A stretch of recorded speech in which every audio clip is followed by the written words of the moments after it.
Muy buenas tardes a todos aquellos que se conectaron para este seminario organizado por el Departamento de Derecho Procesal de la Universidad de Concepción junto con el Instituto de Ciencias Penales, en el que se abordará una temática tan contingente como es el sistema de política criminal y la protesta social. En esta oportunidad agradecer, bueno, antes que todo a quienes tuvieron la paciencia para los efectos de conectarse a esta sesión. Esto está siendo transmitido en vivo por Facebook Live y inmediatamente los insto a que efectúen las preguntas por ese medio para que luego nosotros podamos al final de las exposiciones poder absolverla en los términos que tengamos la capacidad para hacerlo. Ahora, ¿cómo se va a desenvolver este seminario? Expondrá don Javier Wilhelman, a quien presentaré con posterioridad. Luego yo haré una breve y humilde comentario en relación a la protesta social para luego pasar a las preguntas del caso. Pero quisiera agradecer a quienes han hecho posible esta actividad y quienes han hecho posible que estemos hoy en este sistema remoto es, en primer lugar, don Carlos Kinsmiller, quien es presidente del Instituto de Ciencias Penales. Muchas gracias, don Carlos, por estar conectado y para los efectos de que hacer presente además que esta no es primera vez que realizamos una actividad de estas características. Esta es la segunda oportunidad en la que ya tenemos la oportunidad de realizar un seminario en el mismo sentido. Y esperemos que se repliquen muchos más en el futuro. También agradecer a don Gonzalo Cortés Matkovich, al doctor Gonzalo Cortés Matkovich, a la sazón director del Departamento de Derecho Procesal y también director del Magíster de Derecho Penal y Procesal Penal de nuestra Facultad de Ciencias Jurídicas y Sociales de la Universidad de Concepción. Y obviamente a quien es el que da cuenta de la dirección de todo esto y da el visto bueno para que se realicen las cosas. Don Rodolfo Walter, decano de nuestra Facultad de Ciencias Jurídicas y Sociales de la Universidad de Concepción. Muchas gracias, don Rodolfo, también por estar conectado en esta oportunidad. Se le agradece el tiempo que nos ha dedicado en este sentido. Bien, pero vayamos a lo que nos convoca, que es la exposición de don Javier Wilhelman von Bernhardt. Por favor, disculpe la pronunciación, profesor.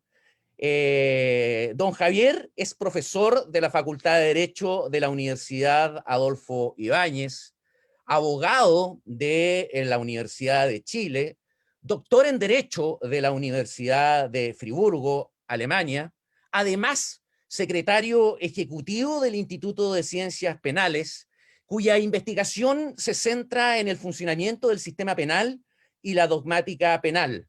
Ha publicado una copiosa cantidad de artículos vinculados con la materia, además de 3 libros, uno de ellos, La justificación del delito en situaciones de necesidad.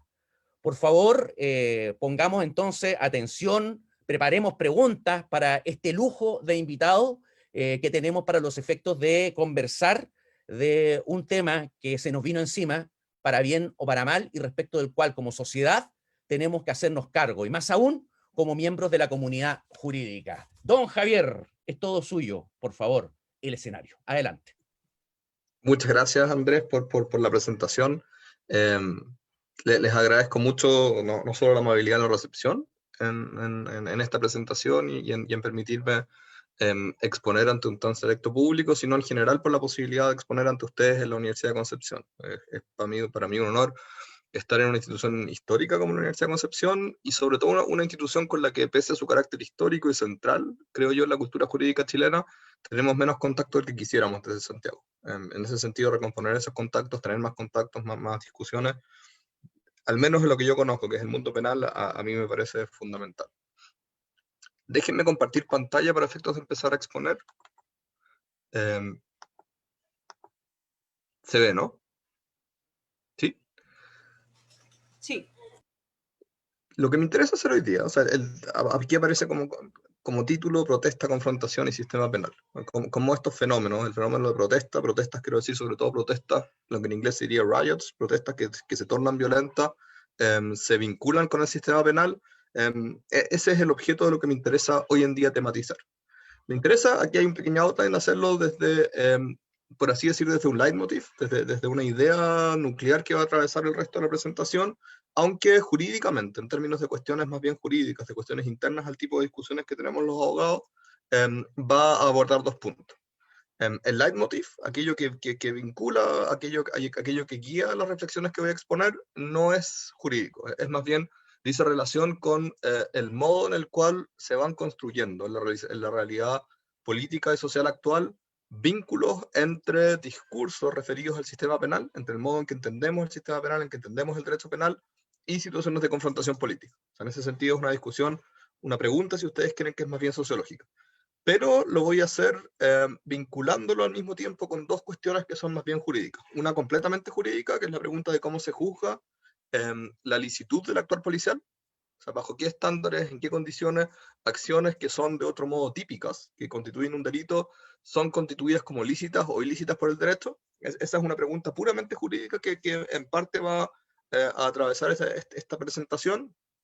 Y la segunda, un poco menos jurídica, pero también está vinculada con instrumentos jurídicos, cómo se vincula el control, si ustedes quieren, la criminalización de las acciones que tienen lugar en contextos de protesta, con la configuración que tiene el derecho. Aquí no referido exclusivamente a la cuestión, insisto, jurídicamente interna, o sea, de qué delitos existen, cómo se aplican, qué criterios ha desarrollado la jurisprudencia, sino también con el discurso respecto a esas consideraciones, a esos aspectos. Al final voy a ofrecer, pero muy brevemente, algunas reflexiones finales que en el fondo no van a hacer más que resumir aquello que viene desde antes. Me partí entonces con el punto central, o si ustedes quieren, el punto que organiza el resto de la presentación, que es precisamente el punto que no es jurídico, pero que yo creo que le da sentido y que es importante tenerlo como trasfondo cuando uno discute sobre las otras dos cuestiones. El estallido social en Chile, creo, se convirtió, y esto se los voy a mostrar con una pequeña lámina más adelante, desde una confrontación sobre cuestiones que son típicamente políticas, en particular sobre condiciones de, si ustedes quieren, organización económica, en el sistema político chileno, hacia una discusión que estaba mayoritariamente enfocada en la policía y en particular en el actuar del sistema penal.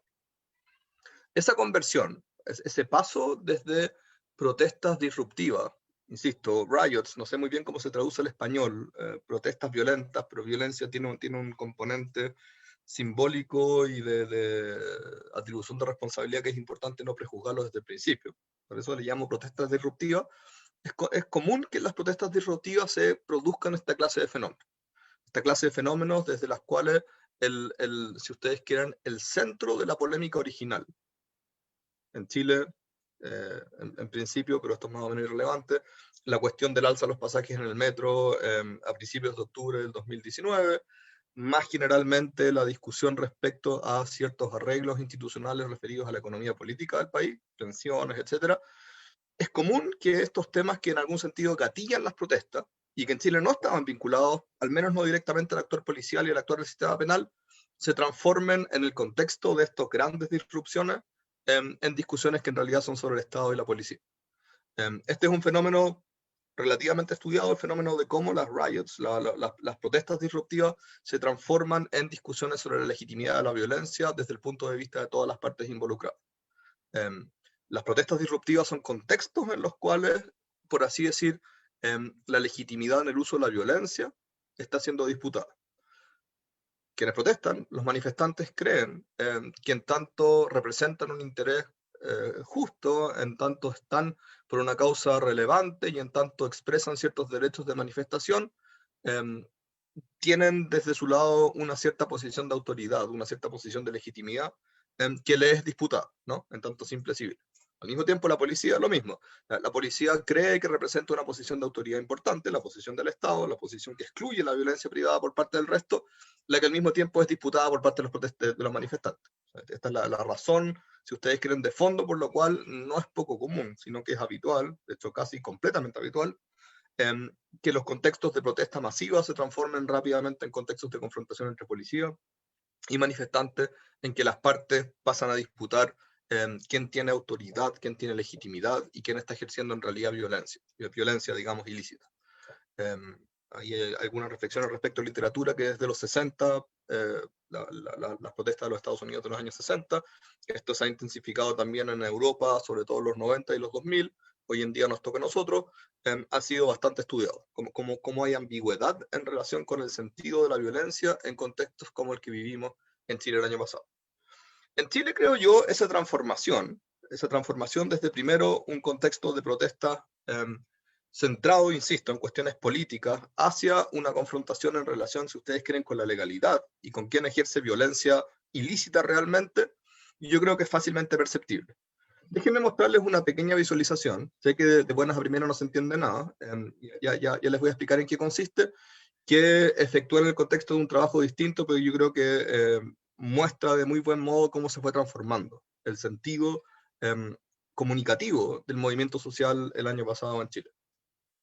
Lo que aparece, lo que ustedes ven en sus pantallas, es en el lado izquierdo, o sea, mi lado izquierdo, la visualización de la densidad de los temas que son tratados por la prensa tradicional chilena, llámese La Tercera y El Mercurio, en relación con el estallido social desde octubre hasta diciembre del año 2019. O sea, lo que aquí cuenta es el número de noticias y el número de momentos en los cuales estos temas, derechos humanos, efectos negativos que se producen en el futuro de la economía chilena, neoliberalismo, nueva constitución, son tematizados por la prensa en ese momento. Y en el lado derecho es la prensa alternativa, representada en particular por 4 medios, que si quieren después les digo cuáles son.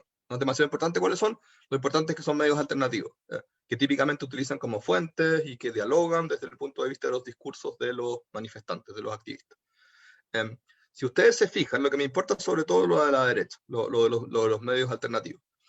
Los medios alternativos en un inicio se concentraban muy intensamente en discutir cuestiones de neoliberalismo, de cambio de sistema político, de cuestiones de injusticia. Esto no se alcanza a ver muy bien porque el primer momento, o sea, lo que tuvo lugar a principios de octubre, es muy chico. Pero ya rápidamente, si ustedes se fijan con mucho detalle, en la tercera semana de octubre, aquello que casi obsesivamente era tematizado por los movimientos sociales a partir de los medios alternativos era el problema de derechos humanos. El problema de derechos humanos como un modo de tematizar la violencia policial como una cuestión que estaba teniendo lugar de un modo ilegítimo y que en realidad oponerse a las protestas que estaban teniendo lugar y que en muchos casos eran muy violentas, era en sí constitutivo de violaciones, de afectaciones a la legitimidad del Estado. Esto es una cuestión que obsesivamente pasó a constituirse como el centro, si ustedes quieren, comunicativo de la protesta chilena el año pasado. En algo que, insisto, no es extraño, sino que es común, basta con ver lo que sucedió en Estados Unidos este año, en contextos de protesta disruptiva. Varias razones que uno puede ensayar sociológicamente para explicarlo. Lo que me importa solamente a mí es la transformación. Más que por qué se produce esa transformación, dar cuenta que ella existe y que en ese sentido se produce lo que aquí llamo un efecto del convidado de piedra, ¿no? El convidado de piedra que pasa casi naturalmente a estar sentado en el banquillo tanto de los acusados como de los participantes en el juicio, en la disputa, en la discusión política expresada por las protestas, es el sistema penal. Típicamente, sobre todo representado por la policía, pero no exclusivamente por la policía. También está en la palestra, también se discute respecto en general al funcionamiento del sistema penal y cómo es legítimo o ilegítimo desde el punto de vista de quienes asumen una u otra posición en el contexto de protesta. Por decirlo de otro modo, en el contexto de un conflicto que en su origen, tal vez probablemente también en sus objetivos, es ante todo un conflicto socioeconómico, se convierte rápidamente y masivamente en un conflicto sobre el sistema penal. Eso yo creo que es un trasfondo que es importante tener en cuenta cuando uno discute sobre lo que pasa, ¿no?, en la calle y sobre las discusiones que se gatillan sobre lo que pasa en la calle, a propósito de contextos como el estallido chileno. Lo que me interesa a mí, más bien, es matizar no solo este fenómeno, o sea, esta transformación que tiende a tener lugar, sino como ella, y ahora sí asumiendo el punto de vista del abogado, desde el punto de vista de los actores jurídicos, también del discurso, si ustedes quieren, legislativo, pasa a ser procesado, pasa a ser tematizado. Cómo estas acusaciones que pasan a verse por la prensa, que pasan a verse en la calle, que se producen violencia en la calle, de que una u otra parte está ejerciendo violencia ilícita, pasa a ser procesada por el derecho, no ya solamente por fuerza comunicativa no vinculada a las instituciones, sino derechamente por el derecho. Si uno ve el conflicto desde ese punto de vista, que es reduccionista, pero que es importante tenerlo en cuenta, yo diría que son dos aquellas cuestiones que pasan a tener que ser destacadas. Son dos los temas que pasan a ser centrales, jurídicamente visto en el contexto de estas disrupciones ocasionadas por protestas masivas y disruptivas. Uno, el primer tema, el más jurídico, más problemático también, y que en Chile es más problemático porque es ambiguo en su regulación, es el tema de las condiciones bajo las cuales se juzga la licitud del ejercicio de la fuerza policial, en toda forma de fuerza policial, desde la capacidad de ejecutar arrestos hasta, ustedes saben, armas de fuego, armas, lo que se conoce como armas menos letales, etc. Cómo ello se juzga desde el punto de vista del derecho si es que fue ejercido lícita o ilícitamente. Eso es obviamente un aspecto que está sometido al derecho y que sin embargo está sujeto a enormes presiones y enormes discusiones en contextos de disrupción masivas como los que vivimos el año pasado y que probablemente en menor medida vamos a seguir viviendo por algún tiempo. Y en ese sentido es un tema crucial en los próximos años del país. No creo que el nivel del año pasado, pero a un nivel relevante sin embargo. El segundo tema es el contrario, no el reverso. Al mismo tiempo, del mismo modo en el cual el derecho tematiza las condiciones bajo las cuales el actuar policial es lícito o ilícito, y siendo lícito o ilícito típicamente es constitutivo de delito o no, se tematiza las acciones que tienen lugar por parte de los protestantes, de los manifestantes. Aquí también la pregunta pasa a ser cómo el derecho aquí no solo tematiza sustantivamente, determina cuándo son lícitas o ilícitas, sino también cómo procesa realmente este tipo de situación. Cómo funciona, si ustedes quieren, como máquina de procesar aquello que está pasando en la calle, en este caso no vinculado a la policía, sino a los manifestantes. ¿Ustedes quieren bajo qué condiciones se criminaliza? Esa es la pregunta. La protesta social en el derecho real, en el derecho que está teniendo lugar en los hechos, en el contexto chileno. Vamos entonces con lo primero. El primer tema que me interesa tematizar es cuál es el estado de la cuestión en Chile y qué revela este respecto el estallido social respecto de las condiciones bajo las cuales se juzga la legalidad de las acciones que desarrollan los policías al intentar contener, controlar, repeler protestas masivas como esta. La primera intuición, la primera idea que uno puede dar cuenta respecto a este tema es que se trata de un tema extremadamente ambiguo. Es ambiguo no solo por la ambigüedad normal, o no sé si normal es la palabra, natural, que afecta a los contextos de protestas masivas. Esto lo hemos visto, son contextos que naturalmente se discute cuál es el sentido lícito o ilícito de ciertas formas de violencia. Pero más allá de eso, en Chile tenemos una fuente, si ustedes quieren, contingente de ambigüedad respecto a cómo se juzga la legalidad de las acciones perpetradas por la policía. En particular, si uno quisiera determinar con relativa claridad cómo se juzgan las acciones policiales, uno tendría que tener claridad respecto a dos cosas. Ninguna de las dos cosas está clara en Chile. La primera es cuáles son las fuentes, o sea, cuáles son, si ustedes quieren, los artículos, las disposiciones, las reglas, a partir de los cuales se juzga si es que el actuar de la policía fue lícito o ilícito en lo que nos interesa a nosotros como penalistas, punible o no punible. La primera cuestión que es crucial tener en cuenta es claridad en las fuentes de las reglas. ¿Cuáles son las fuentes que permiten decir si la policía cometió o no cometió un delito al ejecutar una acción típica, tal como disparar y herir a una persona, al extremo matar a una persona, lesionar a una persona, detener a una persona? Todas esas son cosas que de otro modo serían punibles, ¿no? Sería un delito de privación de libertad o un delito de lesiones. Bueno, la pregunta de en qué condiciones esto deja de ser ilícito y pasa a ser lícito, es una pregunta en parte de cuáles son las reglas que se aplican. Al mismo tiempo, un segundo estándar que es importante tener en cuenta, una segunda pregunta, es la pregunta por el contenido de esas reglas. Aunque uno tenga claridad respecto a las fuentes y diga, no, esto se juzga en relación con este artículo, vinculado con este otro artículo, es importante saber cómo se aplican esas reglas para efectos de tener claridad, para que un tribunal tenga claridad, para que un defensor tenga claridad, para que un fiscal tenga claridad respecto a cuándo debe perseguirse responsabilidad penal de un policía y cuándo no. En Chile, como les anticipé, mi impresión es que no hay claridad en ninguna de las dos cosas. No hay claridad respecto a cuáles son las fuentes, no hay claridad completa, al menos respecto a cuáles son las fuentes que sirven para enjuiciar el actuar de la policía. Y tampoco hay claridad respecto a cuál es el contenido de las reglas que podrían llegar a ser aplicables en los casos en los cuales se juzga el actuar de la policía. En particular, las reglas que vienen en consideración, pero no es claro cuál de ellas se aplica y en qué condiciones respecto a las otras, son las que aparecen en la parte de abajo, no muy clara, de la pantalla. primer lugar, el artículo 10, número 6 del Código Penal, es decir, la legítima defensa de terceros. En segundo lugar, los artículos 410 y siguientes del Código de Justicia Militar, que establecen ciertas autorizaciones para que la policía haga uso de la fuerza, pero sin definir muy claramente en qué consisten esas autorizaciones.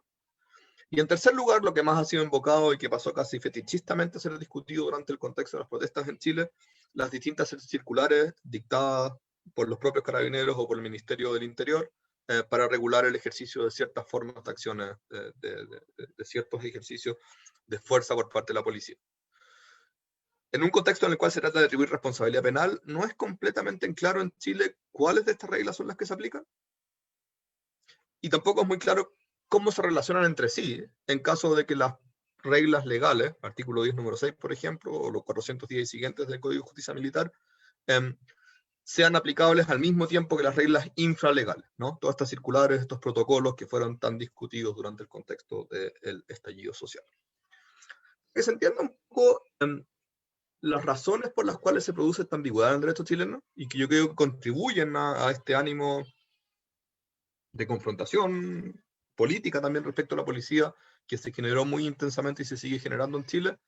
Yo creo que es importante hacer una pequeña genealogía de las condiciones bajo las cuales se juzga la licitud del uso de la fuerza en el derecho chileno.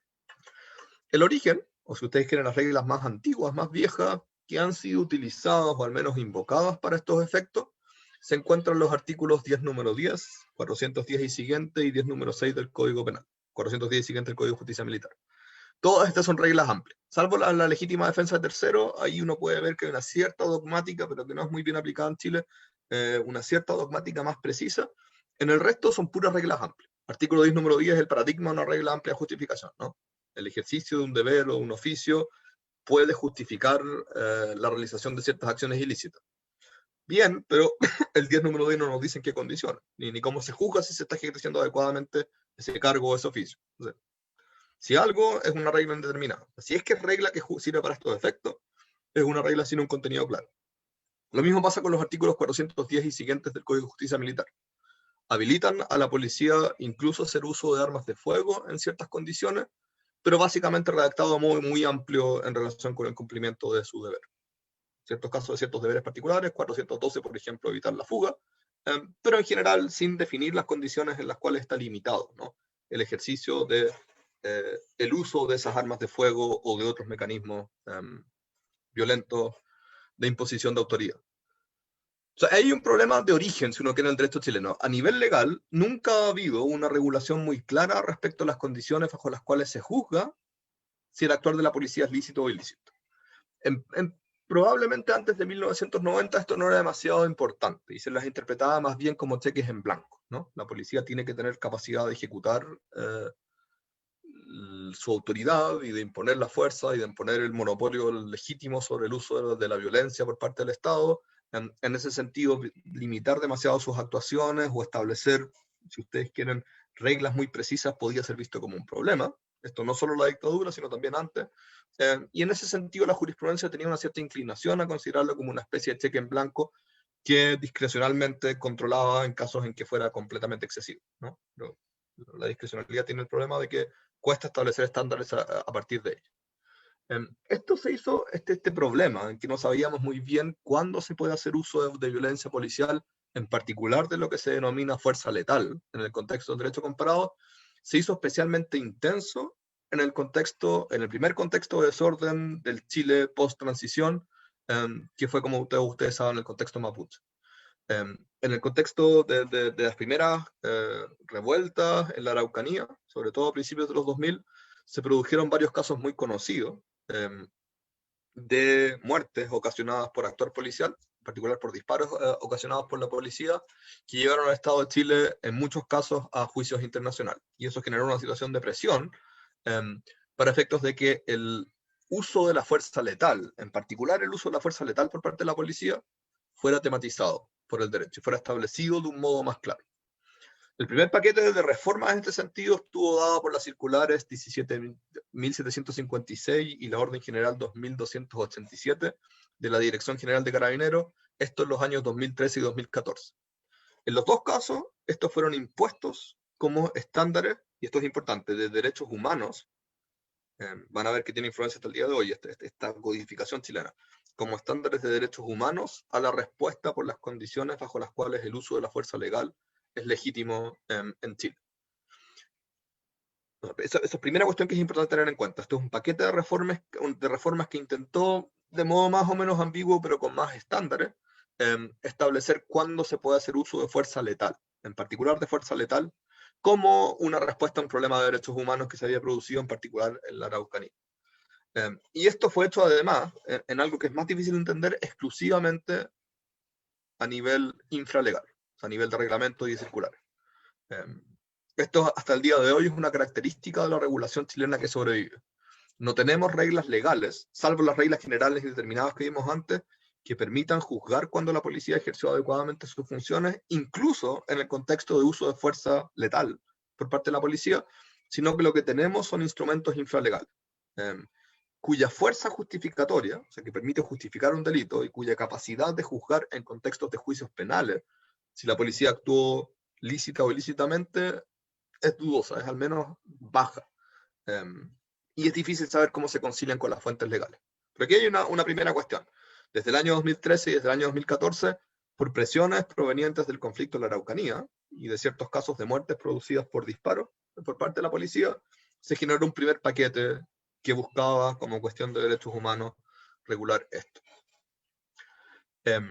El segundo paquete de modificaciones, el segundo paquete regulativo, se generó hace poco, si no me equivoco, el año 2019, como respuesta a un segundo conflicto internacional vinculado al conflicto mapuche.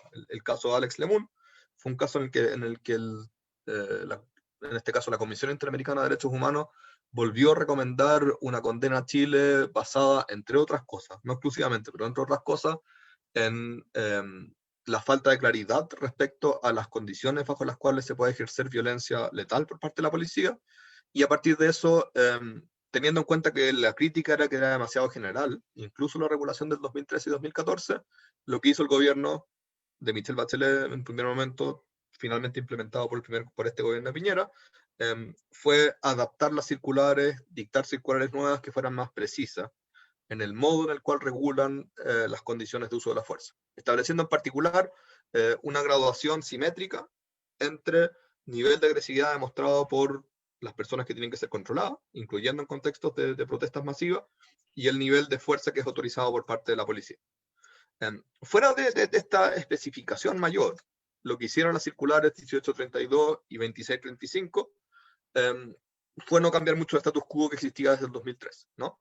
Sigue siendo tematizada como una cuestión de derechos humanos, sigue siendo tematizada como una cuestión que por lo mismo le compete a la Dirección de Derechos Humanos de Carabineros y que tiene que ser educado en ese sentido, y sigue siendo tematizado a nivel puramente infralegal, a nivel de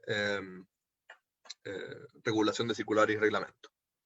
Incluso más, también mantiene su foco regulativo en la cuestión específica del uso letal de la fuerza, ¿no? De las condiciones bajo las cuales, aquí desde el punto de vista de reglamento, cuya no seguimiento, las consecuencias que se siguen de eso no es demasiado claro, sigue siendo ese el foco de su interés. Algo que, como vamos a ver, en el contexto del estallido social fue un problema, porque el problema central no fue el uso letal de la fuerza, sino el uso de armas menos letales, básicamente que implicaban ciertas mutilaciones, en algunos casos sobre manifestantes. Ese es el contexto en el cual el año pasado nos enfrentamos al estallido social, un contexto desconocido por décadas en Chile de confrontación social y de protestas disruptivas en Santiago y en regiones, teniendo un nivel de regulación mayor, con estos famosos protocolos vinculados a estas regulaciones, a estas circulares, a estas directivas generales, pero que estaban específicamente centradas en el tema del uso de la fuerza letal. Como todos saben, esto pasó a ser crítico en el contexto a medida que se fue desarrollando el estallido, pero ya desde el principio, ya desde el fin de semana del 18 de octubre, era relativamente visible. El primer fin de semana hubo muertos, después de eso se dejaron de producir, salvo en ciertos eventos discretos, particulares, muertes, pero se siguió produciendo durante todo, al menos octubre y noviembre, una gran cantidad de lesiones respecto a los manifestantes. Y esas lesiones estaban vinculadas en particular al uso de lo que se conocen como armas de fuego no letales, o mejor, armas de fuego menos letales, los famosos balines, ¿no? Son balines que son disparados en salva, eso es un problema, y siendo disparados en salva, pero sin tener la capacidad de penetración, la misma capacidad de penetración de una bala, tienen un riesgo de producir muerte menor que el que tiene un arma de fuego tradicional. La policía sobrepasaba probablemente, pero también confiando, me imagino, en que esto era menos problemático que el uso de armas de fuego tradicionales, usó en una gran medida estos balines. Algo que puede haber contribuido al aumento de la violencia por parte de los manifestantes, pero que en cualquier caso fue una constante de polémica durante todo el estallido social. ¿Cómo fue procesado esto jurídicamente? O sea, ¿cómo en el derecho, en la práctica, en la realidad jurídica, esto fue conocido por las instituciones? Aquí don Carlos tal vez tenga conocimiento de más casos que los que conozco yo, pero hasta donde yo conozco, la jurisprudencia, el sistema penal, lo procesó esencialmente a partir de recursos de protección y de amparo. Y esto es un punto importante en el que hay que detenerse. Uno esperaría, insisto, que para efectos de tener claridad respecto al contenido de las reglas, de uso de fuerza por parte de la policía, que se trate de juicios en los cuales se establece la responsabilidad de una persona, ¿no? Porque en ese caso uno puede saber si es que efectivamente hizo personalmente algo ilícito o algo lícito. Si lo que hizo era desde el punto de vista del derecho en general, una cuestión punible o no punible y una cuestión permitida o no permitida. Este no fue el modo en el cual fue procesado el conflicto en Chile por razones que vamos a ver más adelante. Lo que se trató fue ante todo del conocimiento de salvas, de una gran cantidad de recursos de protección y de amparo que fueron interpuestos básicamente en todas las regiones en las cuales el conflicto tuvo actualidad, se desarrolló intensamente. Estos recursos de protección, en lo esencial, al menos algunos de ellos, lo que buscaban era prohibirle, o sea, lo más claro era prohibir a carabineros el uso de estas armas, en algunos casos prohibirle mucho más genéricamente, no sé, contenciones violentas de manifestaciones pacíficas. A veces estaban así redactados los recursos de protección, con lo cual muchas veces tenían más bien un contenido simbólico, ¿no? De lo que se trataba, en el fondo, era de formar parte de la disputa política que se estaba produciendo en las calles. Los recursos de protección buscaban, en el fondo, declarar que el control policial estaba siendo ejercido de un modo legítimo, y de ese modo, sin que eso cambie nada, porque no podía cambiar nada, pasar a tener un arsenal de argumentos con el objeto de decir que la policía está actuando ilícitamente, el Estado está actuando ilícitamente. Los recursos de protección y amparo tal vez servían para esos efectos, o sea, formaban parte, si ustedes quieren, de la lógica política de lo que estaba sucediendo en la calle, pero no tienen demasiado sentido, no tienen demasiada capacidad de orientación en la pregunta que nos interesa a nosotros. ¿Cuándo la policía, en el control del orden público o en la prevención de delitos, puede hacer uso de fuerza que implique la realización de algo que de otro modo sería un delito, ¿no? Cuando las acciones típicas, lesionar, privar de libertad, incluso matar por parte de la policía son lícitas y cuando ellas son ilícitas. Si esa es la pregunta que interesa responder, el procesamiento del conflicto desde el punto de vista de los recursos de amparo y de protección nos sirve mucho. Dos razones fundamentales.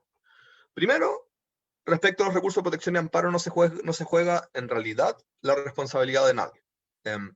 En el contexto de estos recursos de protección y amparo que fueron conocidos en 2019, no era poco común que ciertas cortes de apelaciones lo que dijeran era: Carabineros a futuro deberá abstenerse de realizar acciones violentas respecto a manifestaciones pacíficas. Por supuesto, un tribunal decir eso no le cuesta nada, y tampoco cuesta nada a nadie el hecho de que lo haya dicho. Tiene un contenido puramente simbólico, no tiene capacidad de regulación de nada mucho. Los pocos casos en los cuales se prohibió en un principio el uso de estas armas de fuego menos letales, esos tienen algún contenido, o sea, en el sentido de que prohíben o mandan no utilizar ciertos instrumentos durante cierto tiempo, aunque a la larga también generaron mucha desorden por el simple hecho de que se fallaban de modos distintos. Entonces, de nuevo, yo diría, como no se juega la responsabilidad de nadie en los recursos de protección y amparo, y como además son recursos de emergencia, son recursos que no son de lato conocimiento, la capacidad que tiene el sistema institucional de proveer de guía respecto a cómo se juzga la licitud o ilicitud de las acciones policiales es muy baja. Es un mal instrumento para estos efectos el recurso de protección y amparo, y sin embargo fue el instrumento con el cual, por distintas razones, fue conocido en el derecho chileno. Esto casi como conclusión de esta parte, yo diría que salimos del estallido social, pese a la enorme presión por resolver esta pregunta, sabiendo tan poco como sabíamos antes, respecto a cuál es la respuesta del derecho chileno a las condiciones bajo las cuales la policía puede actuar. incluso más, yo diría sabemos menos de lo que sabíamos antes del inicio del estallido. Porque el estallido dejó en claro que es muy fácil invocar como cuestión general de derecho público, qué sé yo, las infracciones a los protocolos por parte de la policía para decir que está actuando ilegítimamente, pero cuando se trata de la respuesta mucho más precisa, de si es que alguien en un momento determinado hizo algo ilícito, el sistema chileno se demostró incapaz o no demasiado interesado en responder esa pregunta, algo que nos atraviesa toda nuestra historia institucional, no es algo reciente. Entonces yo diría en ese sentido, no sé si me estoy saltando algún fallo, pero pese a la enorme masa de casos que podrían haber sistematizado esta pregunta, no sé si sabemos más después del estallido sobre qué considera el sistema del derecho chileno y cómo se le impone a los otros tribunales que debe juzgarse la licitud o ilicitud del uso de la fuerza por parte de la policía. El segundo punto que me interesa tematizar es el punto exactamente contrario, ¿no? Cómo el derecho ya no tematiza, ya no procesa, ya no califica las acciones desarrolladas por la policía, sino las acciones perpetradas por parte de los manifestantes. A diferencia del primer punto, este no es un punto que tenga las mismas ambigüedades desde un punto de vista legal. Por eso es probable que un abogado les diría, a menos que invoque razones de derecho constitucional, pero si es que se mantiene en el nivel de argumentación puramente legal del derecho penal, que bueno, que las acciones que se desarrollan en una protesta que impliquen dañar la ciudad, destruirla, quemar, incendio, y con mayor razón lesionar a otras personas, no tienen ninguna particularidad específica y son delitos comunes, que podrían tener lugar en cualquier contexto, ¿no? Desde el punto de vista legal, puramente legal, sustantivo, aquello que se perpetra en el contexto de manifestaciones masivas, disruptivas, como las que conocimos el año pasado, no tiene particularidad, son delitos comunes. Y de hecho muchas veces la respuesta en estos conflictos políticos es decir, mire, yo entiendo que usted está tratando de empatar, ¿no? Y decir que los manifestantes son igual de malos que la policía, pero entiende que hay asimetría. Lo que hacen los manifestantes malos son delitos comunes que sean juzgados por el sistema penal. Lo que hace la policía, en cambio, es un problema más intenso porque es un problema de derechos humanos. Esa respuesta presupone, de nuevo, que no hay nada particular legalmente en el juicio de estas acciones.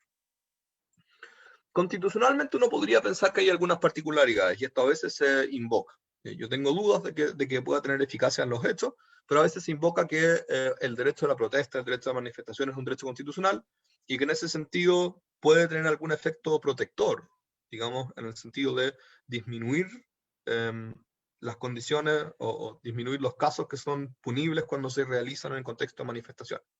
En el derecho comparado, por ejemplo, en otros contextos me ha tocado conocer propuestas interpretativas que dicen que en el fondo uno podría postular la existencia de una causa de justificación o una causa de exoneración de responsabilidad penal respecto de delitos menores cuando tienen lugar en el contexto de protesta, porque están en conflictos, ¿no?, con este derecho de protesta.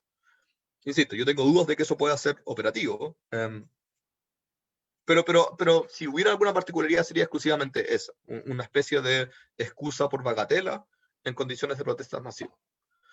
En el resto, yo no creo que haya puntos jurídicos que hayan sido especialmente interesantes de ser discutidos en el contexto del estallido social, salvo, lo único que era hasta cierto punto objeto de críticas legales, la invocación de la Ley de Seguridad Interior del Estado, por las enormes penas que permite imponer, eso hasta cierto punto era discutido constitucionalmente, y en todo caso por el tipo de instrumento que se trata, la Ley de Seguridad Interior del Estado siempre va a ser polémica.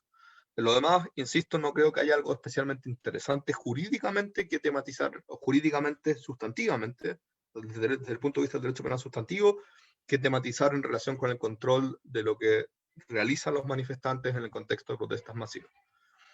Pregunta interesante, en cambio, es cómo reacciona, si ustedes quieren, el sistema político,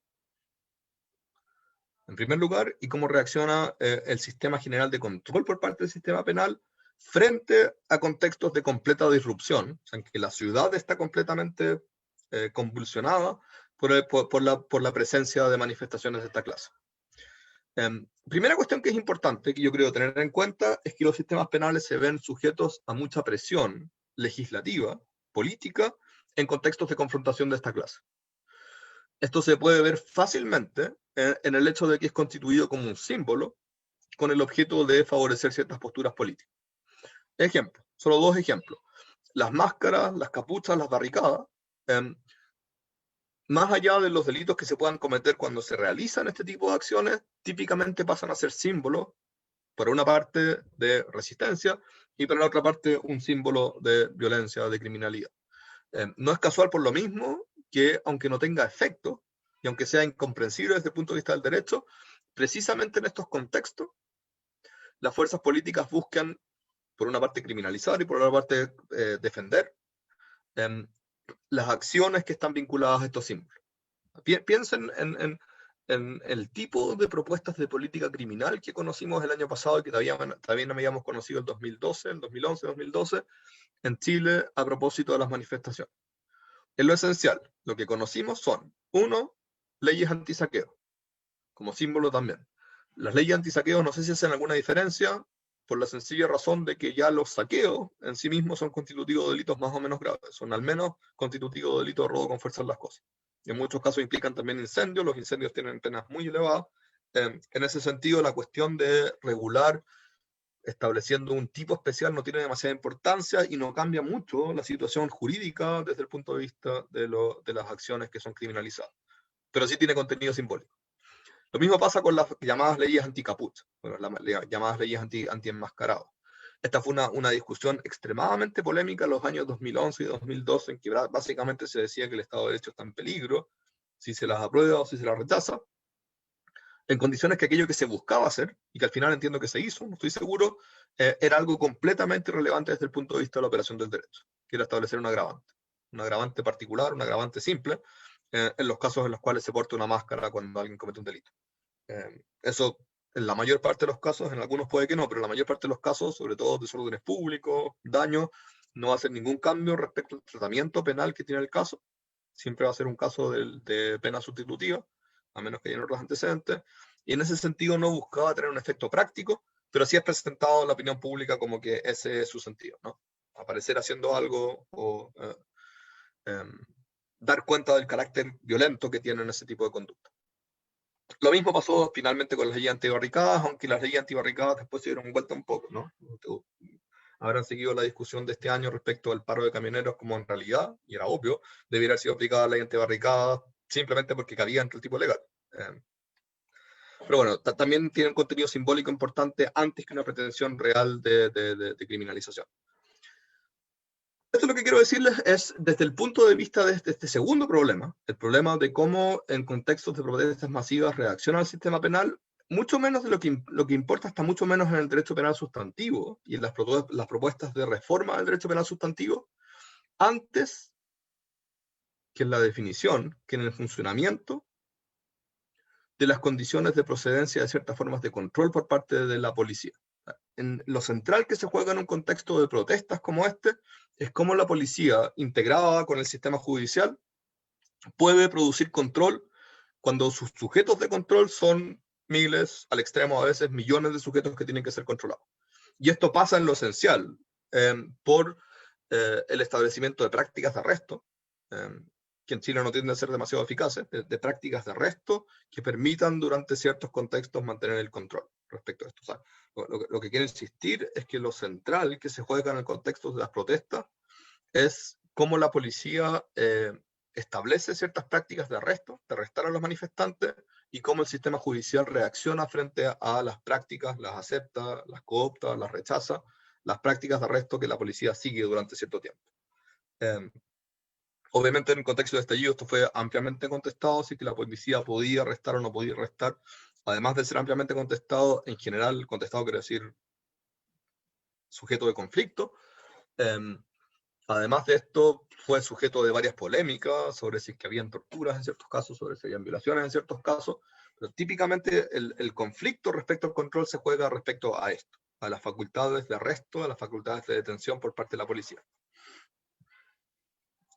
No creo que la policía sea especialmente eficaz en Chile respecto a esto, ni que sea especialmente brutal, pese a lo que se dice, sí en cambio con el uso de los armamentos menos letales, pero sin duda ese es el aspecto que se jugaba en Chile.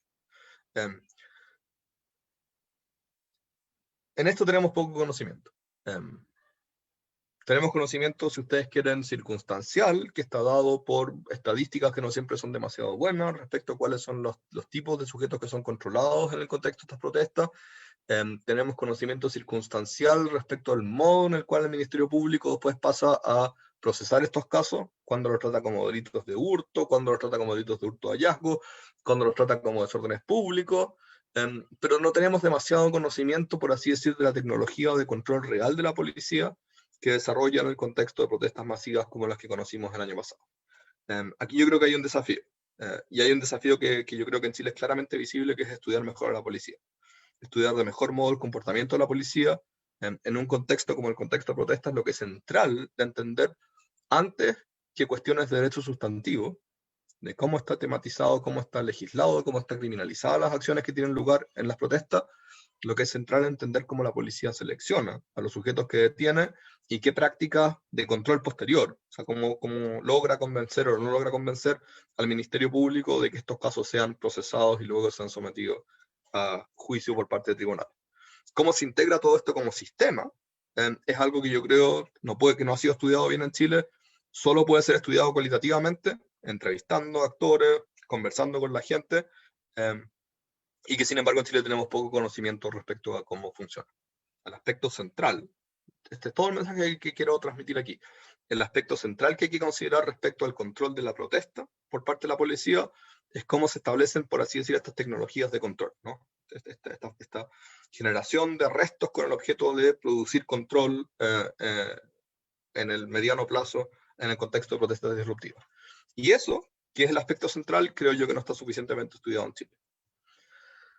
Déjenme dejarlos con tres reflexiones respecto a los aprendizajes que nos deja el conflicto del estallido social para el sistema penal, el estallido social que se produjo el año pasado en Chile. La primera lección, no es demasiado novedosa, es lo que venía yo insistiendo desde el principio. Los estallidos sociales, los contextos de inestabilidad social son contextos en los cuales es muy probable que el conflicto político tienda a penalizarse en el contexto, o sea, en el sentido de que el poder simbólico del derecho penal para designar una u otra posición como ilegítima está constantemente sujeto a invocaciones por parte de todas las partes. Parte importante del conflicto político en estas circunstancias, es un conflicto respecto a quién tiene la razón, en términos de quién es el delincuente y quién no es el delincuente. Uno puede criticar, por supuesto, esa orientación y decir no deberíamos entendernos como enemigos, sino que como ciudadanos, amigos, lo que sea, pero esta es una dinámica que tiende a tener lugar. Y esa presión se va a mantener, creo yo, sobre el derecho penal siempre que se produzcan contestaciones de esta clase. En ese sentido, una lección central, creo yo, es que para efectos de evitar en la mayor medida lo posible este efecto, uno tiene que intentar controlar en la mayor medida lo posible las ambigüedades que ofrece el sistema jurídico en la producción de este conflicto. Aquí vienen las preguntas jurídicas, aquí vienen las reflexiones jurídicas. Segundo, desde el punto de vista del derecho, aunque no es mucho lo que se puede hacer, es inevitable que esto se politice, lo que uno puede intentar hacer es reducir los ámbitos de ambigüedad. El ámbito central en el cual hasta el día de hoy no tenemos claridad es el ámbito de cómo juzgamos que la policía, cuáles son las facultades de la policía de control haciendo uso de la fuerza. En eso no tenemos claridad y en ese sentido es inevitable, creo yo, en nuestras condiciones políticas actuales, que el actuar policial termine siendo enormemente politizado en contextos de confrontación como el que tuvo lugar en Chile el año pasado. Y pasa a ser disruptivo, pasa a ser un problema, ¿no? El problema central que tenemos en Chile actualmente es que a la policía se le dejó reconocer autoridad y pasó a ser considerado en general por la población como un enemigo. Y eso está vinculado, creo yo, en parte con el derecho. Tiene mucho que ver con su propia organización y con cosas que no nos competen aquí como penalistas, pero sí tiene que ver también con el derecho. En eso también hay un desafío judicial. El sistema judicial, creo, no ha generado las condiciones para saber con claridad y para detectar casos, criterios, con los cuales establecer cuándo la policía actúa bien y cuándo la policía actúa mal. El ejemplo de los recursos de protección y amparo, o sea, ese modo de procesamiento del conflicto, que no es buscado por la justicia, así es como los abogados lo hacen, y le piden a la justicia que actúe, pero pensando en como sistema, que ese sea el modo de procesamiento del conflicto, es un problema porque no va a producir ese efecto, ¿no? De saber cuándo la policía actúa bien y cuándo actúa mal. No cuesta nada decir la policía no tiene que repeler protestas, manifestaciones pacíficas. Obvio. pero no decide nada respecto a cuándo la cuestión tiene lugar de un modo u otro. Tercer desafío es aquel con el que los dejé en la lámina pasada. Yo creo que para efectos de entender bien cómo funciona el sistema penal en este ámbito, es crucial no entenderlo exclusivamente como una cuestión de derecho penal sustantivo, ni siquiera como una cuestión de derecho penal sustantivo combinado con derecho procesal penal. Entender bien cómo funciona el sistema penal, cuáles son sus problemas, cuáles son sus excesos, cuáles son sus limitaciones, implica entenderlo ante todo como sistema. El sistema penal es un sistema que involucra a todos los actores que están vinculados al control social en contextos normales, ordinarios y en contextos extraordinarios como el que vivimos el año pasado. Y entenderlo como sistema implica entender cómo las reglas penales y las reglas generales del derecho público se van manifestando en prácticas que desarrolla la policía, sobre todo en la generación de detenciones y en el uso de la fuerza, cómo luego eso se integra con las decisiones que toman los fiscales y el modo en el cual posteriormente son tematizados por parte de la justicia. Aunque no lo creamos, el derecho penal, ante todo, tal vez en su función más relevante, es una guía respecto al actuar policial. El derecho penal, en parte importante, es el mecanismo central a partir del cual se determina cuando la policía tiene facultades de arresto, ¿no? Cuando alguien está cometiendo un delito, cuando alguien está en flagrancia. Ver cómo se integra eso es un desafío central que yo creo que el contexto de estallido social ha dejado en claro. Muchas gracias y les pido disculpas si es que hablé demasiado rápido.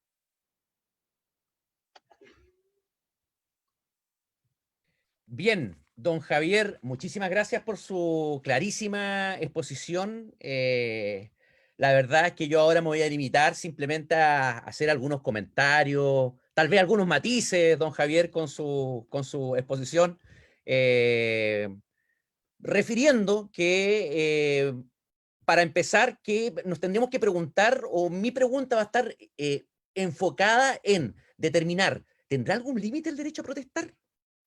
Bueno, cuando nos referimos al derecho a protestar, proponiendo una definición absolutamente rudimentaria, podemos manifestar que es un reclamo en espacios públicos con repercusiones públicas respecto de ciudadanos que aducen no tener su necesidad en relación a la participación política, derechos sociales, condiciones materiales satisfechas, o bien para llamar la atención en relación a una demanda de carácter específica o con consecuencias colectivas.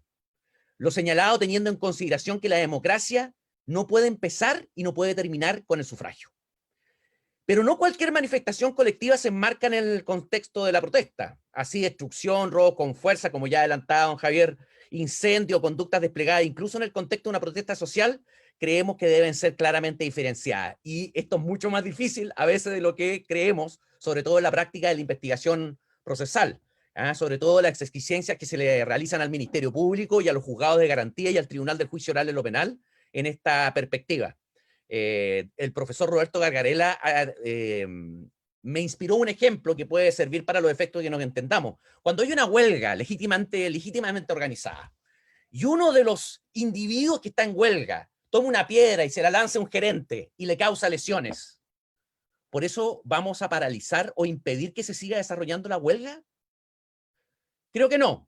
Habría que, obviamente, hacer efectiva la persecución y responsabilidad penal en torno al individuo que se ha accedido claramente cometiendo un hecho que reviste los caracteres de delito. Y en la misma circunstancia, si en una huelga uno de los trabajadores, aprovechándose del tumulto, entra a la empresa por una ventana y sustrae un computador, ¿vamos a entender que ese acto está en el contexto de la protesta? Creo que es un exceso. No todo acto disruptivo cometido en el contexto de una protesta puede estar cubierto justamente por lo que aquí tal vez hay un matiz con este derecho esencial que es el derecho a protestar.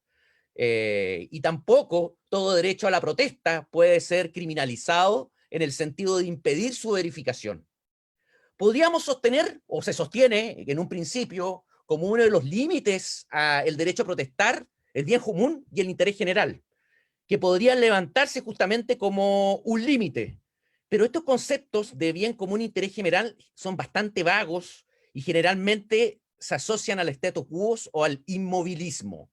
El argumento de que existe un interés general o un bien común con el objeto de impedir de que la gente se manifieste es sospechoso de, en el fondo, mantener todas las cosas como están. Es el argumento conservador.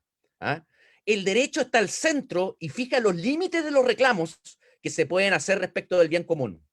El problema es que la idea de bien común ha funcionado habitualmente como un caballo de Troya para canalizar impulsos autoritarios, restringiendo sobre la base de este pretexto cualquier protesta por cambios ante un grupo privilegiado que se resiste a toda transformación que pueda poner en riesgo sus prerrogativas. Se invoca el bien común para restringir derechos individuales, apelando a aquel paradigma del orden natural, concibiendo al conflicto como una normalidad, cuando tal vez no sea el conflicto la normalidad y el orden impuesto, sobre todo cuando no sabemos qué es el orden natural, quién determina en qué consiste el orden natural, porque generalmente este orden natural va a depender de las convicciones morales y personales de los agentes del gobierno de turno. Antes era orden natural que la mujer no pudiese participar en política, que no pudiese sufragar, que hubiesen esclavos. Si no hubiese sido por el conflicto, ninguna de estas circunstancias habrían superado en el tiempo. Se pide hacer un sacrificio y esperar que el crecimiento económico nos llegue de manera más pareja a todos. Pero el problema es determinar quién va a hacer ese sacrificio, en qué va a consistir, hasta qué medida se va a sacrificar a los sacrificados, hasta qué punto y por qué razones. Entonces se requiere una explicación de por qué se quiere que se realizan estos sacrificios por tales o cuales personas y no por otros. ¿Ah? Es decir, se debe explicar por qué o quién determina cómo se deben repartir estos sacrificios y según qué criterios. Y eso es una labor que corresponde al Estado, que es el mismo Estado a quien le corresponde gestionar la política criminal y la política policial. Otro argumento como límite para el derecho a protestar es salvaguardar los derechos de otros, ¿ah? Como por ejemplo el derecho de tránsito, el derecho a una vida pacífica, el tener las calles limpias. Sin embargo, es habitual que nos tengamos que enfrentar a una indeseada, y esto lo sabe muy bien don Javier, obviamente, las circunstancias de justificación son eso, en el fondo, a una indeseada determinación de qué derecho tiene que prevalecer cuando existe una pugna entre los mismos. Habrá que determinar cuál vamos a preservar. Entonces, nos vemos obligados a ponderar cuál es el que requiere o amerita una mayor protección en un contexto específico y determinado. La proposición, en un caso como el de la protesta social, podría ser dada por brindarle preeminencia al derecho que se encuentra más vinculado y cercano al ejercicio de un derecho fundamental en un contexto democrático, que es el último derecho que nosotros tenemos que retirar en una democracia. O sea, el que hay que proteger. Y es el que está más cerca del nervio democrático de los derechos fundamentales y constituye el fundamento de toda democracia. El profesor Gargarella señala, si hay decenas de derechos en juegos, como puede ocurrir en un corte de ruta, tenemos que hacer el máximo esfuerzo por preservar hasta el final aquellos derechos que estén más cerca del núcleo central de la democracia y los derechos fundamentales. Teniendo entonces que determinar si el derecho de protesta se encuentra en el marco de las reglas básicas del juego democrático, entendiendo que en su núcleo el derecho a protesta implica el ejercicio de la libertad de expresión y el ejercicio del derecho a reunión. Y su lugar en el contexto de una democracia es indispensable para su desenvolvimiento. La democracia no empieza ni termina en el sufragio. Todos los derechos importan, obviamente, a todos nos importan, y todos deben ser protegidos. Más aún cuando se trata de la libertad de expresión, la protección debe ser especial. Más aún cuando se trata de criticar a las autoridades y demandar la consagración o ejercicio de otros derechos. Y esto quizás tenga importancia y aquí hay un matiz. ¿Ah? Hay un matiz. Sobre todo tomando en cuenta cuando no existen otros canales institucionales para que estos reclamos sean atendidos y siquiera considerados. En una sociedad verdaderamente democrática se deben mantener espacios para el debate público, robusto, vigoroso y desinhibido. Aquí resulta ser esencial tomar en especial consideración las capacidades y posibilidades de quienes protestan para tener espacios para expresarse. Cuanto mayor sea la dificultad de un individuo o grupo para acceder a estos espacios, mayor deberá ser la protección que deberá conferírseles para asegurar un espacio de expresión conforme a sus posibilidades, más aún cuando se trata de la protesta relacionada con ciudadanos en una situación especialmente vulnerable, o a los que se les impide acceder al foro público o a los espacios institucionales para reclamar, llamado también normalmente por la doctrina los métodos convencionales de petición en un modelo democrático, que está muy lejos respecto de muchas personas de sus posibilidades, permitiéndose la materialización de una desigualdad de voces que no pueden estar ausentes al momento de la valoración judicial de los antecedentes o la prueba, ya sea por el órgano persecutor, el Ministerio Público o de los tribunales de justicia. Sería avalar que el que tuviese más recursos económicos o influencias tuviese más posibilidades de ocupar o comprar espacios para expresarse. Porque nos guste o no, los espacios que son comúnmente utilizados para los efectos de reclamar desde el punto de vista de la institucionalidad están cooptados. Y desde el punto de vista de los medios de comunicación, se compran. ¿Ah? Y no todos tienen la posibilidad para los efectos de expresarse, ni tienen los recursos o los medios para los efectos de utilizar estos espacios que normalmente deberían ser usados para evitar justamente que se nos imponga el deber o la situación de tener que determinar una ponderación entre cuál derecho tiene más trascendencia que otro. Ahora, respetar el derecho de la libertad de expresión no es sinónimo de mantenerse inactivo frente a un estado de cosas que consagra una gravísima e injustificada desigualdad de voces, como yo acabo de referir. Respetar la libertad de expresión requiere, por el contrario, acciones públicas, destinadas a que se escuchen voces diferentes, acciones que faciliten el acceso a la escena pública de puntos de vista opuestos, acciones que rompan una inercia que castiga a quienes están peor por razones por completas ajenas a su responsabilidad. Podríamos entonces, en el contexto de esta ponderación, admitir, y aquí hay un matiz, admitir la posible concurrencia de la tipicidad de una conducta, obviamente, pero en la que se excluya la antijuricidad formal, por cuanto el ordenamiento jurídico, con el ejercicio de un derecho de rango superior, admitiría en situaciones, contextos y condiciones excepcionales la afectación de otros derechos que puedan poner en peligro o lesionar otros bienes jurídicos, pero tomando en consideración especialmente el contexto. El ejemplo de la huelga a mí me parece sumamente esclarecedor en términos de cuáles podrían ser los marcos o límites que deberíamos tener en consideración para los efectos de determinar cuándo nosotros podíamos invocar esta causal de justificación que trasciende el ordenamiento jurídico o que está en el ordenamiento jurídico consagrado en tratados internacionales de derechos humanos y también en la Constitución Política de la República. Se debe tener en consideración que las regulaciones al ejercicio del derecho a protestar pueden ser en apariencia neutrales, pero son usados para restringir su ejercicio legítimo, más aún cuando afectan a quienes tienen dificultades para ocupar o expresarse en espacios distintos de aquellos de carácter público, como referí. Las regulaciones de tiempo, lugar, modo para ejercer el derecho a protestar pueden ser entendidos y aceptados sin ningún problema. Si se van a colocar a protestar a las 3 de la mañana, obviamente hay ciertos límites que se tienen que respetar, pero siempre y cuando no sean utilizados como una excusa para entorpecer la expresión considerada como contraria por quienes detentan el poder, sino que para impedir el exceso de afectación de otros derechos. Solo de este modo se estaría evitando que se contribuya con la profundización de la desigualdad en el ejercicio del derecho a reclamo, en lo que la doctrina del foro público sostiene que las calles, plazas y avenidas son lugares que tradicionalmente han sido usados para la protesta y que merecen, por tanto, una protección especial con ese objetivo. En el evento de verificarse actos disruptivos o de violencia, que es lo más complejo, en el contexto de una protesta ciudadana, deberemos exigirle a la autoridad que obre teniendo la capacidad de dirigirse en contra de quienes incurren en estas conductas disruptivas que, de ser constitutivas de delito, sean perseguidos con arreglo a la legislación vigente, pero sin tener que entorpecer el ejercicio del derecho a protesta. Aquí estamos absolutamente de acuerdo con don Javier. Indudablemente creo que existe un profundo camino que recorrer en términos de estudiar la labor que realizan las policías. Hay muchas situaciones que uno no conoce, que ocurren en la calle y que finalmente no son ni siquiera controladas por los tribunales. ¿Están las policías adecuadamente preparadas para enfrentar y efectuar este tipo de disquisiciones? No lo sé. A mí me parece que estamos en una situación compleja. ¿Ah?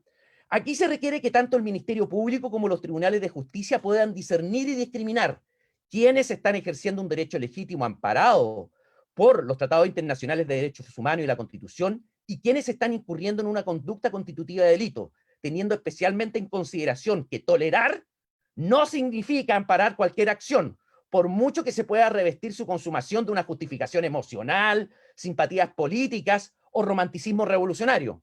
Así como tampoco los actos disruptivos o violentos pueden servir para justificar una represión desmedida o medidas para restablecer el orden público que impidan el ejercicio del derecho a protesta. En este ámbito, afirmar que en una democracia, tanto el Poder Judicial como el Ministerio Público no pueden ser convertidos como el brazo jurídico armado del poder político. Yo creo que en este caso, en general, el Poder Judicial y el Ministerio Público han tenido una participación acorde con lo que se le exige, pese a las críticas que se puedan formular en torno a la afirmación que acabo de sustentar. Su función es vigilar y marcar límites estrictos a ese poder cada vez que éste requiere usar, en contra de los derechos de algunos, la fuerza en principio legítima de que detenta. Porque si lo que está en juego es una violación sistemática y consistente en el tiempo de derechos fundamentales, entonces la discusión tiene que pasar a otro terreno. No puede quedar limitado el debate sobre si sancionamos o no a estos sujetos. ¿Cuánto lo sancionamos o cuánto lo toleramos? Aceptar esta mirada implica aceptar el discurso de quienes nos ofrecen una idea represiva de la democracia. Si lo que está en juego son agravios sistemáticos a derechos fundamentales, la discusión tiene que pasar a otro plano, vinculado a qué es lo que vamos a hacer para honrar los exigentes compromisos sociales de la Constitución y los tratados internacionales relativos a derechos humanos y que hoy estamos incumpliendo. La discusión debe girar en torno de cómo poner fin a la existente violación de derechos básicos, en torno a cómo se explica que no estamos asegurando a todos los derechos que hemos prometido constitucionalmente. Entonces, se nos obliga a observar solo la cuestión de las sanciones. Nos están privando de mirar el resto de la historia. ¿Qué es lo que originó el conflicto del caso? ¿Qué es lo que el Estado dejó de hacer? ¿De qué modo se estuvieron violando derechos?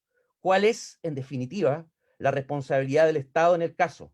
Determinándose cómo el Estado ha contribuido para que se produzcan los actos de protestas por imponer un orden o una normalidad que no tienen nada de natural y nada de normal.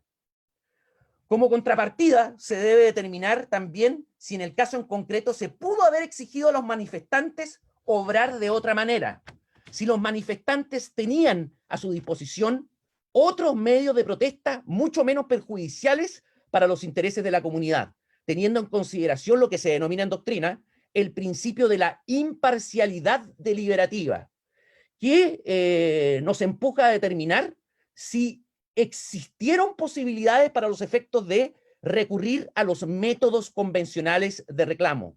Pero si estos métodos convencionales de reclamo pueden demostrarse como inefectivos pese a los esfuerzos realizados para expresarse, esto nos conduce al principio de la distancia deliberativa. Es decir, considerar que mientras más marginados, más se justifica una acción distinta y más visible que las tradicionales para hacerse oír. Los manifestantes no necesariamente son miembros integrados de la comunidad deliberativa, por lo que los actos disruptivos en circunstancias muy precisas, conforme a la ponderación del caso a caso, podrían equilibrar lo que se ha llamado la desviación del espacio deliberativo, cuando no todos cuentan con los mismos medios y espacios para expresar sus demandas y reclamos, tomando siempre en cuenta otro principio, es de las violaciones sistemáticas por exclusión y desigualdad, que deben ser considerados al momento de desarrollar la investigación por parte del Ministerio Público y también para juzgar la conducta que normalmente se consideraría como ilícita, pudiendo dilucidar si se trata de una causal de legitimación por urgencia e ineficacia de la institucionalidad para solucionar la consagración y ejercicio de derechos que emanan de la naturaleza humana. En una democracia deliberativa se debe concebir la participación de ciudadanos en la gestación de la institucionalidad, como protagonistas y no como sujetos atados al derecho por sumisión. La discusión inclusiva, al menos en cuanto a oportunidad de los potencialmente afectados, debe existir. la segregación y problemas ante la falta de empatía por no existir posibilidades de ponerse en el lugar de otro. La falta de debate y la presión mediática nos dirigen a la concepción solo respecto a adoptar medidas de política criminal de carácter represivo. Parece injusto que los que menos intervienen en el diseño, aplicación e interpretación de la política criminal sean los más expuestos a la coerción del proceso penal. Fallas en la democracia representativa y políticas públicas deben ser tenidas en cuenta al momento de evaluar el ejercicio de la protesta. Los tribunales y el Ministerio Público no pueden oscilar entre un activismo represivo exagerado y un garantismo extremista que los hace pasivos ante el que dirán los sectores más radicalizados, con los que puedan simpatizar, sin hacer nada, cuando están llamados siempre a colaborar en que se respeten los derechos básicos de todos. Agradecido profundamente de la presencia de don Javier Wilemann, de el don Carlos Kinzmiller. Ahora vamos a pasar a las preguntas. Don Javier, por favor, la primera pregunta, por supuesto, es para usted. La pregunta es la siguiente. Los estados de excepción constitucional han sido una excusa perfecta para reprimir a la protesta. La legislación es ambigua para que se levante todo tipo de argumento en este sentido. ¿Cuál es la opinión, don Javier, suya? No sé muy bien cómo responder exactamente cuál es el efecto que han tenido los estados de excepción constitucional desde el punto de vista de estas preguntas. Por supuesto, son consideraciones que traen, digamos, son estados normativos, son instrumentos que traen un enorme poder de represión por parte del Estado. Esa es la función de los estados de excepción constitucional, ¿no? Permiten en ciertas circunstancias que no solo la policía, sino que el ejército desarrolle actividades de control de orden público, algo que generalmente no tienen permitido, y permiten el ejercicio de ciertas acciones que de otro modo serían ilícitas. Por ejemplo, la generación de toques de queda y algunos otros mecanismos de control de limitaciones de la capacidad de desplazamiento, que en condiciones normales serían ilícitas. Yo creo que el estado de excepción constitucional hay que distinguir dos cosas. Uno es el estado de excepción decretado el 18 de octubre del año 2019 y otros son los estados de excepciones constitucionales actuales. El del 18 de octubre, al menos yo creo que es obvio que tuvo un efecto causal central en la enorme disrupción que pasó a tener posteriormente todo el octubre, noviembre chileno. O sea, yo creo que es bastante obvio que la presencia de los militares junto con el uso de los balines tuvo un efecto causal enorme en aumentar la violencia, en escalar la violencia. El argumento conservador contra esto es decir, sí, pero habían quemado las estaciones del metro, todo eso es cierto, pero desde el punto de vista del escalamiento, esto fue fundamental. Y en ese sentido, yo creo que hay una posibilidad de crítica política respecto al uso del estado de excepción.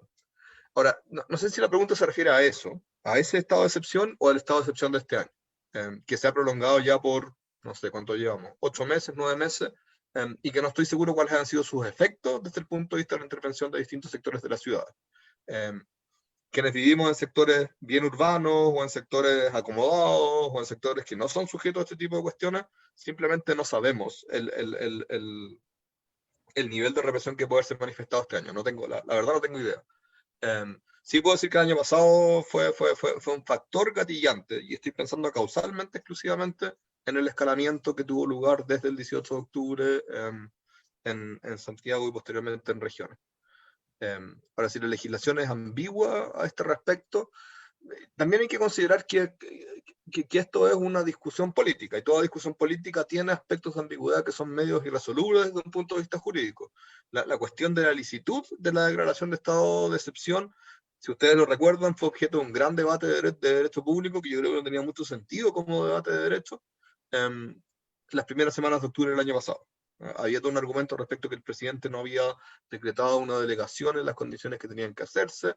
Muchos administrativistas decían que el argumento no tenía sentido, pero yo creo que no hay que juzgarlo jurídicamente en ese sentido, sino como un tipo de argumentos que se juega en contextos en que, insisto, el centro está en la disputa de quién es el violento, de dónde está la violencia ilícita, ¿no?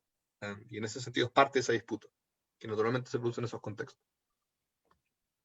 Bien, Muchas gracias, don Javier. Aquí para el que quiera profundizar, tal vez leer al filósofo del derecho italiano Giorgio Agamben, que trata sobre la circunstancia que aquel que tiene el poder absoluto es aquel que puede interrumpir justamente la aplicación del derecho. No es el que tiene más derechos, sino que es aquel que puede suspender el ejercicio de los derechos. Y que en un estado de excepción, aquel que puede justamente tener este poder de decisión implica que podría detentar una mayor cantidad de autoridad. Una segunda pregunta. Respecto de la ley 21.208 que salió este año, ley antisaqueo, ¿se consideraría por un lado una repetición de otra norma respecto a los saqueos? Y por otro lado, ¿se puede considerar de alguna forma que afecta al derecho de protesta? Yo creo que es un gran ejemplo de lo que trataba de explicar. Eh, la ley antisaqueo es una ley que una regla que penalmente es hasta cierto punto superflua. O sea, insisto, un saqueo, si es que implica un incendio, las penas son de crimen. Y en tanto son penas de crimen, la necesidad de aumentarla es falsa, ¿no? O sea, ya tiene una pena que en todos los casos va a implicar penas de cárcel, que va a implicar autorización del uso de poderes de arresto de la policía, que son penas altas, que eso vaya a producir algún efecto en cambio disuasorio es un voladero de luces. No tiene en ese sentido sustantivo de cambiar la situación del derecho de un modo mayor. Lo mismo pasa en el resto de los casos, no solo los incendios, que es el caso más obvio. En el resto de los casos, en general, van a ser robo con fuerza en las cosas en lugar no habitado, que ya ha sido sujeto en los últimos años a aumentos de penalidad y aumentos de facultades de control. Entonces, en ese sentido, cuando detienen a gente y la procesan por saqueos en el sentido de haberse metido al supermercado a la fuerza y haberse llevado cosas, si es que la policía y el Ministerio Público se tomaran en serio la cuestión, no estoy seguro que lo hagan y no estoy seguro que puedan hacerlo, la cuestión del cambio de pena es irrelevante. No es penalmente relevante. Punto simbólico, como siempre. El punto es una disputa. Por una parte, bueno, el sistema político de querer decir estamos haciendo algo, eso es lo que importa, salir actuando, ¿no? Salir diciendo algo, pero por otra parte también es una disputa respecto, insisto, a quién tiene legitimidad en el contexto de esta disputa social general. En ese sentido es difícil penalmente tomársela en serio como penalista. Otra cosa es el efecto y el sentido político que tiene.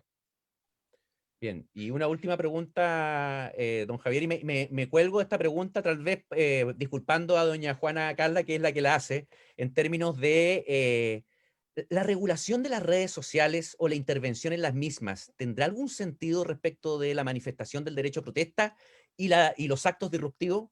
Me refiero porque ha tenido mucha incidencia el tratamiento o la preocupación que existe en las redes sociales en otros países, sobre todo. Bueno, o sea, han influido hasta elecciones, dicen por ahí. ¿Podría determinarse un grado de importancia de tal magnitud frente a lo que ocurrió en nuestro país? ¿Y esto Sí, justificaría una regulación? sí. Eh, Muchas gracias por la pregunta, doña Juana. No estoy seguro en qué sentido, y la verdad no sé, no tengo idea. No estoy seguro cuál es el nivel de intervención que tiene la policía chilena en las redes sociales actualmente. O sea, por supuesto, no tengo ninguna duda, y esto el famoso informe del K-pop y todas estas cuestiones lo muestran, que las autoridades, incluyendo la policía, miran las redes sociales, ¿no? O sea, no tengo ninguna duda, y hoy en día con las herramientas tecnológicas no cuesta nada, incluso para un privado como yo, pedir 1 millón mensajes en Twitter o en Facebook y a partir de eso hacer análisis agregados. Eso no cuesta mucho hacerlo hoy en día. Y estoy seguro que el gobierno intenta hacerlo y la policía intenta hacerlo. Ahora, el nivel de competencia técnica en Chile todavía es bajo. Y en ese sentido salen cosas como lo que salió en el año pasado, en el cual, qué sé yo, toda la hipótesis de la intervención extranjera fue vinculada con el pop coreano y algunas otras cosas absurdas que no tenían ningún sentido. O sea, salen malos informes a partir de eso. Entonces, en ese sentido, no estoy seguro a qué nivel de control está sujeto todo esto en Chile actualmente. Sí puedo decir respecto al derecho comparado, a lo que está pasando afuera. Yo creo que afuera el centro de preocupaciones son al menos dos. Una es la preocupación respecto al poder de las empresas, en particular de las empresas de tecnología. Y la segunda es el poder de control que tienen los gobiernos, pero que es derivado a partir de eso. La primera yo creo que es la más importante. Si hoy en día la comunicación se produce ante todo, y la influencia política se produce ante todo en redes sociales, es obvio que el que controla las redes sociales tiene un poder político enorme. Esto se manifiesta en distintas esferas. La más obvia es en el contexto del mercado, ¿no? Las redes sociales son, ante todo, un contexto en el que sirve a las empresas para efectos de hacer publicidad dirigida. sea, en el cual usted le toman cuál es su perfil, qué es lo que usted consume normalmente, las empresas registran esa información, hacen análisis agregados en el cual predicen cómo usted se va a comportar y le ofrecen distintos tipos de productos. Y eso genera mucho poder desde el punto de vista de las empresas. Difícilmente contrarrestable en nuestras condiciones tecnológicas actuales porque, como usted dice, buena parte de la comunicación se produce en redes sociales y en ese sentido regularlas, en el sentido de limitarlas, sería probablemente mucho más resistido por parte de la población. O sea, en ese sentido son una paradoja, son un problema, una tensión, las redes sociales en su regulación desde el punto de vista del poder que manejan las empresas. Al extremo, y si esto es teoría conspirativa o es realidad hasta el día de hoy disputado, estas empresas tienen capacidad de incidir en la práctica política cotidiana. Ustedes saben, eso es lo que mencionaba Andrés, ustedes saben todo el contexto de la polémica respecto a la elección del Brexit, del triunfo de Trump, en el sentido de que habría estado influido por empresas que hacen uso de estas herramientas para efectos de hacer propaganda política y repetir propaganda política. Hasta el día de hoy no se sabe cuánto esto es verdad y cuánto es mentira. O sea, Cambridge Analytica hasta cierto punto parece haber sido más un voladero de luces que realmente haber influido. Como ustedes pueden ver en la elección reciente de Estados Unidos, las preferencias de los votantes son mucho más predefinidas de lo que la propaganda de estas empresas pretende hacer, pero aún así, es obvio que son plataformas cruciales de comunicación hoy en día, que por lo mismo a quien les controla, le otorgan un poder de control enorme. ¿Cómo se regula eso? Un problema, lo que conocemos como tecnología de control hasta el día de hoy es protección de datos. Usted pueda decidir que no guarden sus datos. Es poco probable que eso, en el agregado, porque recuerda, estas cosas funcionan generando perfiles generales, produzca mucha diferencia, pero al menos desde el punto de vista individual puede producir alguna. Usted me imagino que tiene otra preocupación, que es la preocupación del uso de los gobiernos de este tipo de cuestiones, para hacer informes de inteligencia, para efectos de controlar posibles amenazas que puedan venir desde distintas fuentes. Yo insisto, soy escéptico respecto a que en Chile eso sea muy eficiente actualmente. No parece haber sido hasta ahora, y lo que se ha producido han sido más bien ridículos por parte de las autoridades cuando se han metido en estos temas, pero sí lo es en el derecho comparado. O sea, yo creo que es un tema a mirar a futuro en Chile, porque sin duda este tipo de competencias técnicas van a, sea por prestación de privados, sea porque la gente se empieza a formar, privados quiero decir empresas extranjeras, van a empezar a tener efectos en Chile también. Bien, muchas gracias, don Javier Wilhelm. Ya llegó el momento de cerrar nuestro seminario. Quisiera concederle la palabra a don Carlos Kunzmiller, quien es el presidente del Instituto de Ciencias Penales, tomando en consideración que este seminario se ha desarrollado coorganizándolo con dicha institución, y que no hay que olvidar que es en homenaje del jurista don Germán Echeverría. Don Carlos Kunzmiller, por favor, palabras al cierre. Está muteado, don Carlos. Tiene mute. Muchas gracias, distinguido profesor. En primer lugar, vaya mis felicitaciones en representación del instituto al profesor Javier Wilhelm y a usted mismo por sus intervenciones. Tal como lo expuse al comienzo de la reunión, ¿no?, para el Instituto de Ciencias Penales, que ha venido organizando y contribuyendo a la realización de estas jornadas regionales, como se las denomina, sobre distintos temas que nos interesan. La realización de una jornada más, como es la que hoy día se clausura, constituye sin duda un motivo de complacencia, porque revela y pone de manifiesto que fue en su momento una decisión acertada del directorio del instituto el establecer esta clase de actividades de difusión académica y de discusión, ¿no?, e intercambio de opiniones entre los especialistas. Tal como también lo dije al comienzo, en el caso de esta exitosa reunión de hoy día, no ha sido de muy alto valor la colaboración prestada por la prestigiosa Casa de Estudios que nos convoca y que ha también colaborado activamente, ¿no?, con los tan numerosos aspectos que hay que enfrentar y resolver con este método no de la videoconferencia y todo lo que ello implica y que no está exento de dificultades. De manera que la colaboración que el instituto recibe de la institución regional es doblemente significativa y motiva nuestra gratitud. Muchas gracias. Muchas gracias a usted, don Carlos, por haberse conectado y estar con nosotros, aunque sea de manera remota.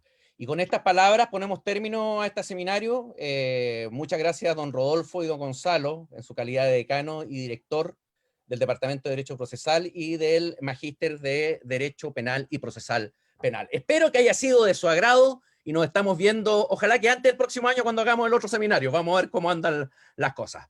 Muchas gracias y nos vemos. Hasta luego. Muchas gracias. Que estén bien. Gracias.